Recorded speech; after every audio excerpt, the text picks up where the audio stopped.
right, welcome into the RockStop. Chris Contra here, and we are starting off the show in style because with Halloween just days away, I have on the phone line somebody that actually went face to face with Chucky and came away pretty unscathed. This is Christine Elise, who played Kyle in Child's Play 2. How's it going, Christine? Going very well. How are you? Doing good. So Halloween, is this a big time of year? I mean, you're in one of the, most famous franchises in all of horror, I think. So. Yeah, I think certainly the most original in that I think it's it hasn't been rebooted. Right. They're still doing sequels. In fact, I do want to get into that, the newest one, The Cult of Chucky. But as far as Child's Play 2 goes, the first sequel is always kind of the hardest one, I would think, to, after the success of the first film. Did you see the first one? And did you know, did you hear of the success of it? No, I had not seen it until I got the job. And then I watched it and I loved it. Yeah. I'm a big fan of the first one. I think it's great. But I hadn't, I was not a big horror movie fan back then. Mm-hmm. I was more of an art house sort of, movie fan. Yeah.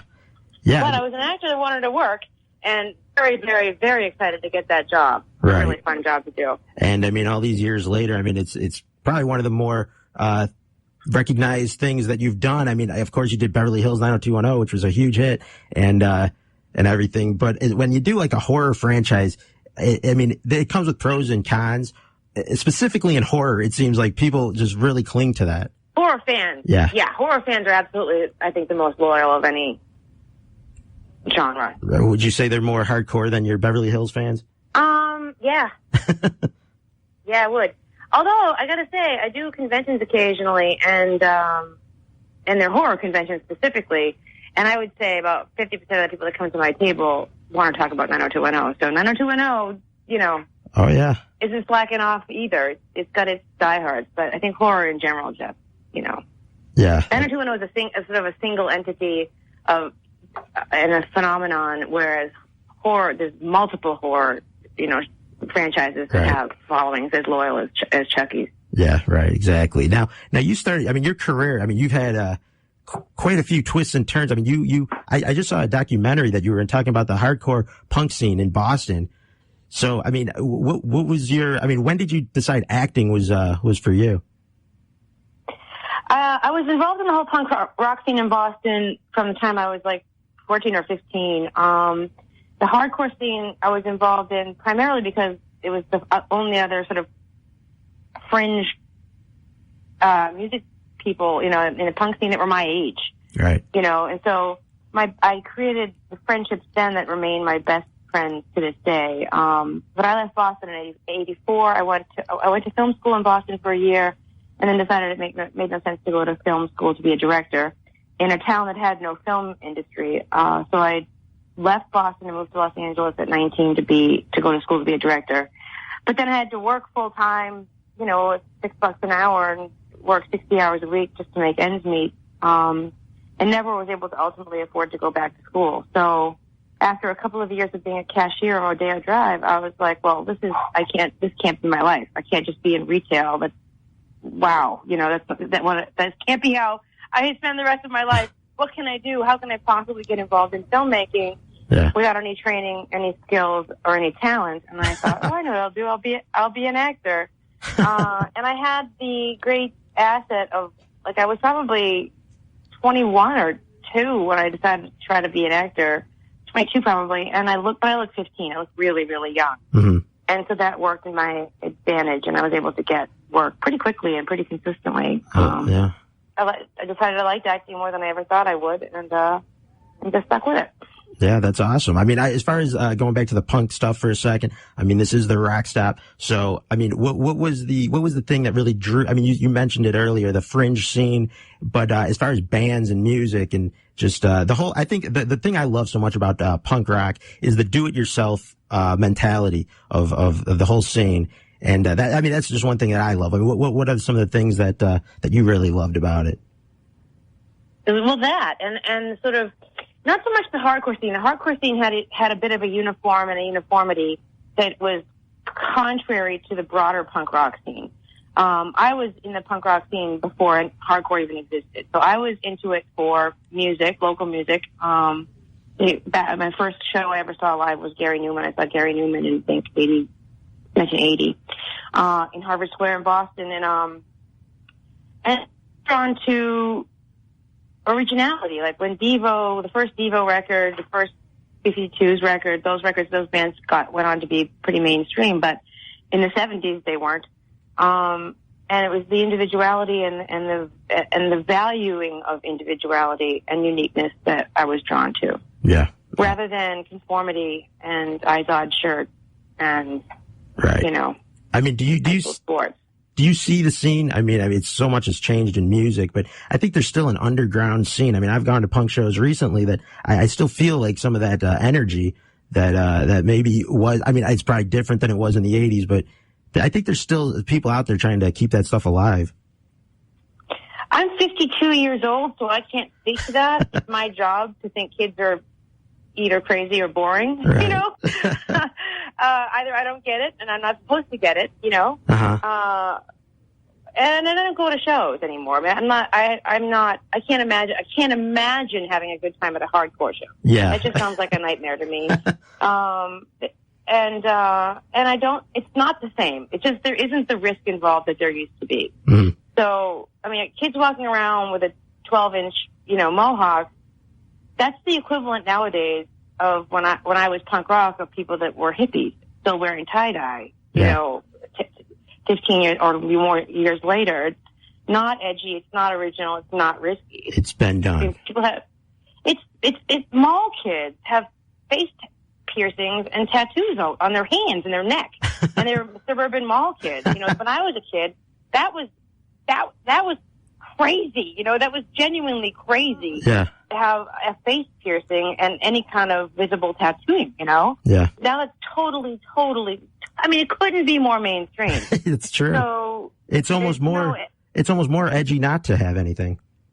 Right, and I don't have any tattoos, and I have a belly button piercing, and my ears are pierced, 10 times, but they were pierced 10 times when I was still in high school in the early 80s. Yeah, yeah, right. So when everyone told me that when I was 52, my ears would be hanging around my knees because they would be so droopy from the weight of earrings, which of course they're not. Uh-huh. Much like tattoos, I think everyone thinks people who are heavily tattooed now are going to regret it when they're older, and I don't think they are. Uh-huh. That's a sort of a hollow warning, but yeah, I just can't. I'm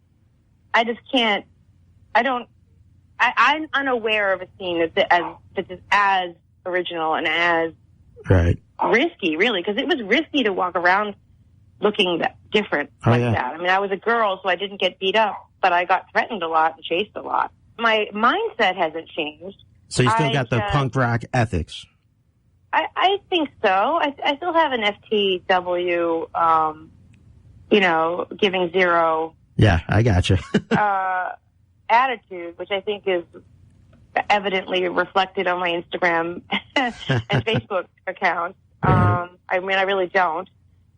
So, I mean, it's interesting because, your role in Child's Play 2 of Kyle, I mean, I felt like did you bring some of that? I mean, she was like of course it was cast a certain way, but you definitely had a punker rebel attitude in that role.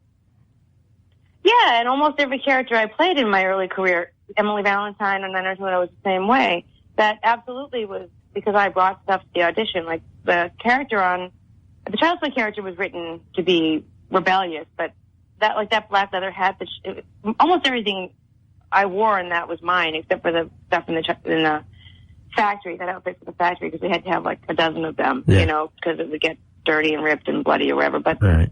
When we didn't have to have multiple versions of the clothing I was wearing was my own, because it was the most unique thing they could come up with. Yeah. Stuff that was, genuinely mine. Pardon, I've got dogs. Gardeners are here too, so I like to object to gardening. But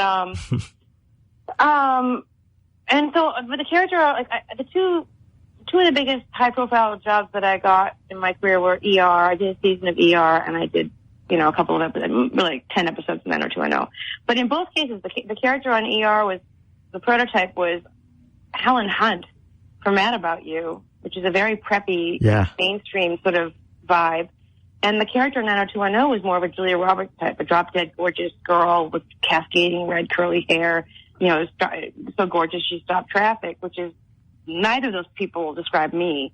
And in both cases, I was unaware of the prototype or the description that they had put out for the character. So I just went in as myself, as myself, wearing jack boots and that black leather. I think I wore that black leather hat for both the Child's Play and the 90210 auditions, and ended up wearing the hat in both. I wore it on 21 Jump Street.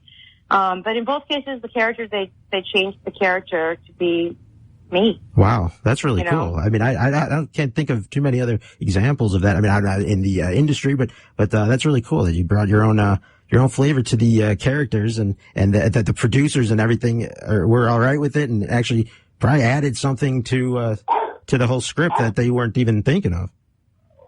Yeah, I mean, I like to think so. Yeah, certainly the visual vibe. I know that on 90210, and that show was a cool kids show. Yeah.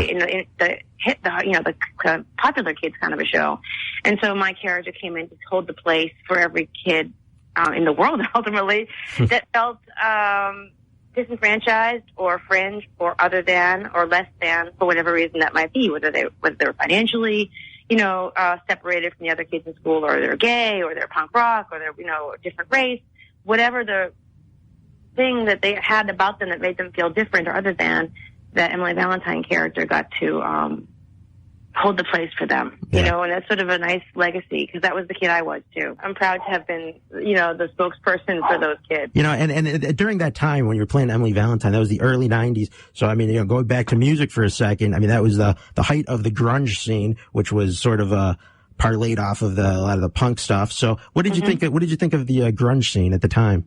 Oh, the music. I love the music. I saw Nirvana live in a tiny club. I saw Soundgarden. I remain a big Pearl Jam fan. Pearl Jam was my favorite of those bands. I'm an Alice in Chains fan too. Yes. Sort of sad that the only singer that remains of all of them is Eddie Vedder. Yeah.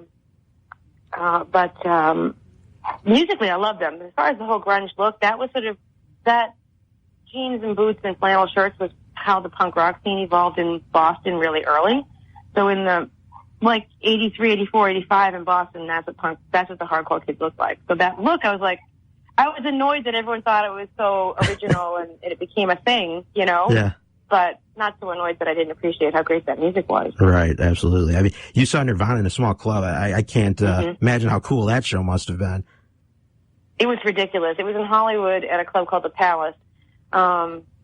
Yeah, and it was a great venue and an amazing show. Wow, yeah. I mean, I love seeing bands in small clubs. I think that's, energy just translates so much better. And Nirvana, one of the, best bands in my opinion. Wow, that's a really cool experience. Yeah. So, getting back into, after you started acting, and when did you start getting recognized? I mean, was that kind of different for you, getting recognized? I mean, you used to get recognized in the, sort of the punk scene and maybe for the wrong reasons, and then you started getting recognized as a famous actress. I mean, was that kind of a culture shock? Yes and no. Well, first of all, in high school, I went to in Boston, I went to a school called Boston Latin School. It's the oldest public high school in America. It was founded in 1635. It's an exam school. You have to take an exam to get in the highest score. So it's a school full of bookish egghead kids, which I was one, but I didn't look like that. I looked like trouble. I looked like I was very punk rock in a world where I was the only kid in school that was punk rock, and the school went from 7th to 12th grade. So I was a bit of a star in that school only because I was such a freak. I was such an unbelievable freak that there's nobody that went to that school that didn't know who I was. And I got stared at and pointed at and giggled at, and people yelled "Rock Lobster" and "Whip It" at me every single day of my life. Oh. And I wanted to borrow my clothes for Halloween as if that wasn't incredibly offensive. Yeah. And so I was used to the thing, pointing and staring and giggling and I invited it. That was not painful or difficult for me at all, because I was choosing to separate myself by looking the way I did. Right. It isn't like if I was somebody who had looked different by no choice of their own, if they were handicapped or, had a birthmark on their face or something that would make kids be cruel to you that is not within your scope of being able to control. That's a painful experience, but mine was not. And so I didn't start getting really recognized until Emily Valentine, because for two reasons. One, that show phenomenally huge, or three reasons. just the enormous success of that show. Two, the age range of the people that were a fan of that show are again in high school, and the type that point and giggle and yell things out from across the mall. And three, I had that white hair that was so sort of, I don't want to use the word iconic, but like so identifiable, and still stood out in a crowd. So if people saw that hair and would think, oh, that girl looks like Emily Valentine, and then look and see that it was in fact Emily Valentine. And so again, but the table was turned a little bit in that wasn't something that I had chosen. So it was difficult to go. I couldn't go to malls for a long time, and because you start feeling like the dog-faced boy at the circus. But I'm just trying to like find a new pair of shoes and buy some clean new underwear, and people think they're being subtle. They think that you can feel the energy shift, and you feel like a freak right away. And no matter how subtle people think they're not. So anytime you think you see somebody famous and you're being discreet, I promise you they know that they can feel even your energy shift. Oh, I'm sure. You know? Yeah. Oh, wow. Yeah. But I'm not complaining because the whole point of being an actor, the only way you can really succeed as an actor is to be high profile. Right. It's not like I was doing porn. I was doing work that I wanted people to see, and people were seeing it. So that's a great thing. And a lot of actors never get that experience. Yeah. You got to put yourself out there, and, it comes with some pros and cons, but that's just the business. Oh, obviously that way the con. Right. Exactly. So, let me ask you, things I remember you doing. I want to get back to Child's Play in a moment, but, you did one of the I guess made for TV movies that I've seen so many times, and I really enjoyed it. Mother Knows Best. Mother Knows Best. Yes. Joanna Kearns. I think they play it every single day. It's crazy. It was in the world of movies of the week. That thing was a huge hit. Yes. Oh yeah. I think.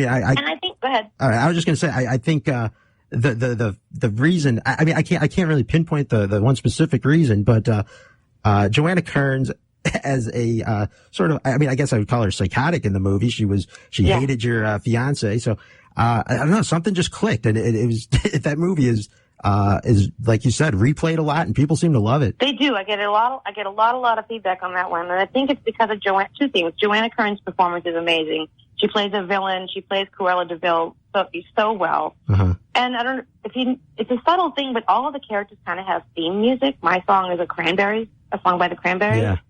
That dooby-doo, dooby-doo, that sort of lullaby kind of song they do. Right. And there's sort of a campiness to it that's played, I think, like pitch perfectly. It's just enough that you feel it tonally, but it's not over the top, so it doesn't become camp. Right. And it's a true story. I know. That's the most amazing thing I think about it. And the conversation she has in the car with the hitman is from the transcripts of the conversation she had in the car with the hitman. Wow. That's incredible. And her giggling about it and stuff is all true. So yeah, no, that was a fun one. Yeah. It was fun to do. And yeah, I'm glad people liked it. So, based on true events and crazy story. If you guys haven't seen that movie, I suggest tuning into Lifetime. It'll probably be on at some point, right? Yeah, you could probably YouTube it, too. Yeah, right. Okay. Mother Knows Best. Very good, compelling stuff. And another thing I wanted to ask you about was you were in a few episodes of the Carol O'Connor show, In the Heat of the Night. Yeah. So, Carol O'Connor, most identified as Archie Bunker. And a lot of people only see him that way. You worked with him in that show. I guess that show was a huge hit too. So how was he kind of to work with on set? He was amazing. I grew up in the 70s. Archie Bunker is an iconic, character in my whole TV viewing life. That show, I was a big, big fan of that show. In a weird small world thing, a good friend of mine's name is John Putch. I just saw he has a new movie that was in a film festival I saw last night called Father and the Bear. And John Putch's mother is Jean Stapleton. So I have like a 1 degree of separation from Edith Bunker and then no degrees from Archie Bunker. It was an amazing experience because I was so starstruck by him and so couldn't believe. If you told 12-year-old me that I would be working with him, I would have, bet my life you were wrong. Yeah. I had to do a Southern accent on that show, which I do not do. I'm really, really bad on that show. But he loved me. He would just stare at me working and have hearts bursting over his head. I don't know what it was about me that he liked so much. I would swear in front of him, and I called him Carol, and everyone else called him Mr. O'Connor. And I would swear, and then the whole set would go quiet to watch what his reaction to me would be. Yeah. I do swear a lot in my real life. My mother was frustrated by it for a long time, but I find that it separates the men from the boys pretty quickly. I think that intelligent people understand that I don't swear out of a lack of better vocabulary, nor out of disrespect. It's just the way I express myself, and I think he completely got that. Yeah. And he was really generous with me, and brought me back several times, and way overpaid me for my terrible performances. Wow. And he was like a godfather to me, as was Aaron Spelling. They're the two most old school, old Hollywood people I ever got to work with, and they both were just unbelievably generous and kind to me. No, that's cool. I mean, speaking of like Hollywood right now, I mean, there's a lot of scandal going on with so like some of the things with Harvey Weinstein, some people looking at old school, or I guess, I don't know if you think that guy's considered old school or whatever he is. The guy's a pretty bad guy. There's like 60 people accusing him. Right, and they're accusing of everything from watch me take a shower to raping me. Yeah, right. I mean, he's a bad guy, no question about that. Yeah. I mean, what do you think has to change to clean it up? I mean, can anything change? Well, I was sexually harassed by another actor, to the point, and he was in the middle of litigating sexual harassment charges, and was so aggressive with his sexual harassment of me that I was like, if it happens one more time, I'm going to the producer. Oh, yeah. It didn't end up happening. He's vile. He didn't do anything. He just was constantly hovering and trying to coerce. And, it was just like, no, I'm not interested. No, it's like if a guy at a bar is like, can I buy you a drink? And then 4 hours later, he's still standing there trying to buy you a drink, Right. But in a work environment. Yeah. As far, I think sexual harassment happens in every industry. I think it happens to men, too. It's not solely women that get harassed. Men get harassed and raped as well. I think more than people guess, and probably report it less. Men probably report it even less because I feel like, I just think my gut tells me that men probably report it even less than women do, and women don't report it nearly as much as it happens. Mm-hmm. So, and I can see how on a set, because it's a little bit more of a slippery slope because it's such a casual atmosphere, and also because sometimes movies you're faking relationships with people, sometimes sexual ones, and it can get confusing.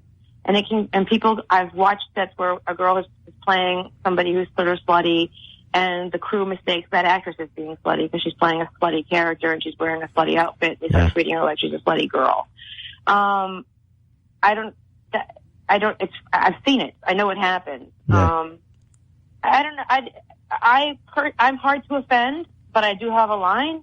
I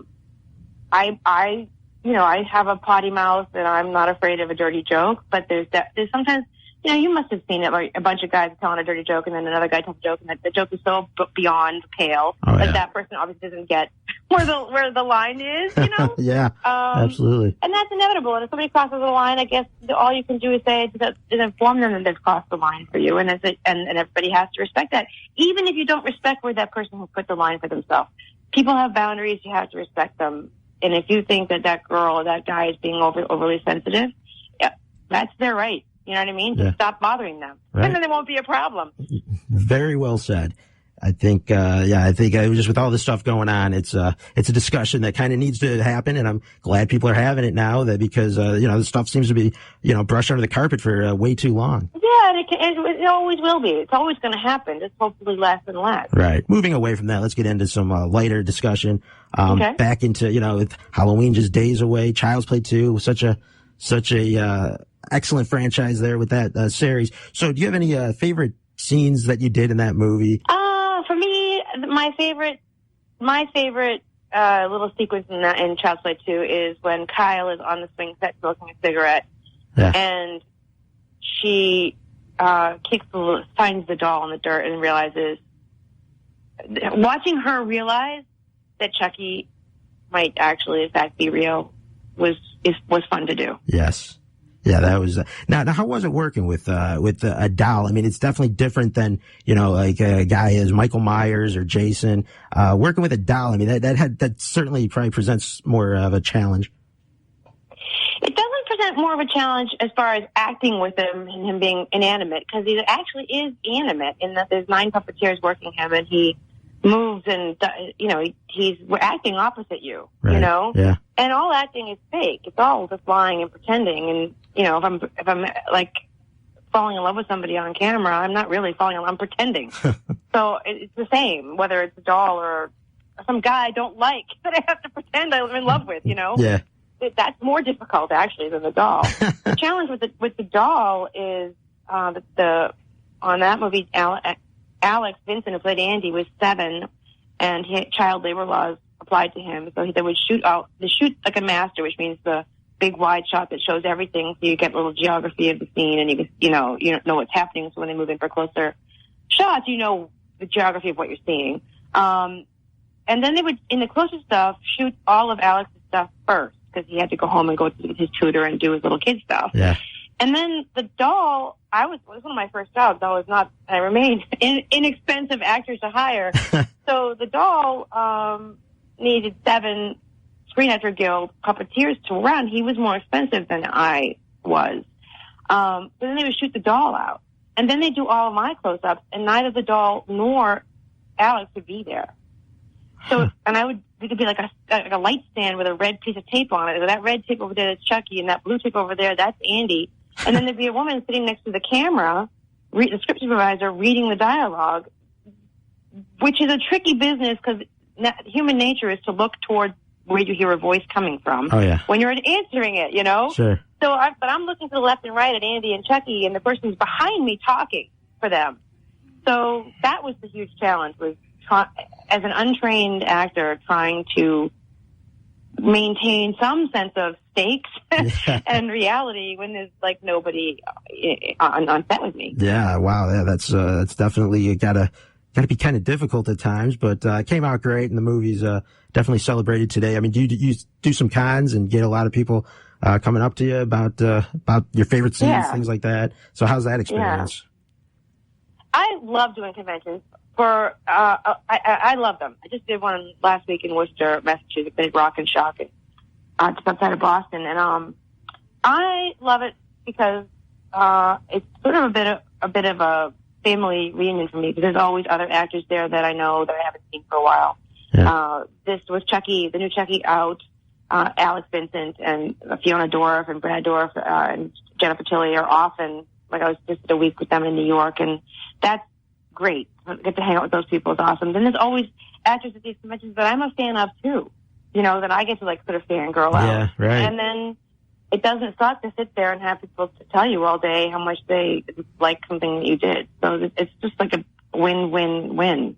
Yeah. I love it. That's really cool. I haven't seen Cult of Chucky yet, but I liked in the previous movie, Curse of Chucky, where they started bringing it back to the horror roots. I mean, whatever you thought of the Bride of Chucky and Seed of Chucky, I mean, they're certainly entertaining, but I definitely like the horror element of the early Child's Play movies, and I'd like to see that. I'm glad to see that they went back to it with Curse. I have not seen Cult of Chucky yet, but I did hear from somebody that, are you in this movie? I make an appearance only in the unrated DVD.